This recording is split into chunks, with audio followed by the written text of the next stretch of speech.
Ami consommateur, connais-tu Opération Odyssey Dawn? Operation Odyssey Dawn. Odyssey Dawn. En vente dans tous les bons magasins, interdit aux moins de 12 ans? Dans ce jeu, il y a un méchant super convaincant, avec des sbires inquiétants, et un héritier aux faux airs de gentil. Il y a une ville avec des civils à sauver, le tout dans une ambiance hyper réaliste. Le méchant a une collection hallucinante de costumes que tu peux changer d'un seul clic, c'est très marrant. Les méchants arborent le drapeau vert, les gentils le drapeau de l'ancien royaume de Libye, celui du gentil roi Idriss, qui aimait beaucoup les Anglais et les Américains.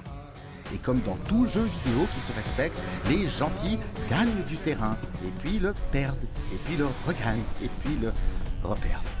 À chaque fois qu'un de tes missiles touche un dépôt militaire, tu gagnes 10 000 points. Et si tu empêches une attaque ennemie, tu en gagnes 100 000. Mais si tu tues plus de 5 civils innocents, alors là, tu es éliminé et tu rentres illico à la maison.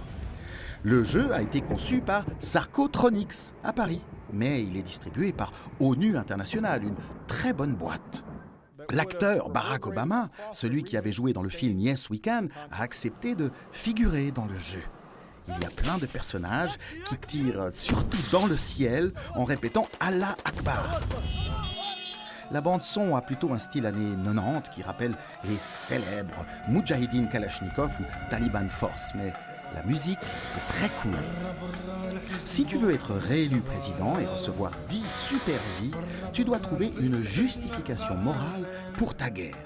Mais fais gaffe, il y a un piège. Parce que si tu choisis démocratie, tu risques de devoir envahir la Syrie, le Yémen ou l'Arabie Saoudite. Pas cool.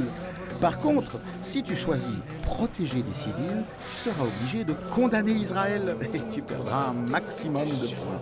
Alors le mieux, c'est de dire sauver des vies humaines. C'est vague, ça ne t'oblige à rien et ça te permet d'accéder au deuxième niveau. Ah, j'apprends à l'instant que le deuxième niveau n'a pas encore été écrit. Les scénaristes hésitent encore entre Bourbier à Tripoli ou Charia dans les dunes. Il y a aussi une version Monopoly du jeu qui s'appelle Petrodollar Odyssey et qui marche très très bien, surtout aux États-Unis. Bref, Odyssey Dawn est un produit génial, très addictif, qui te tiendra aussi éloigné de la réalité que tu voudras, aussi longtemps que tu voudras.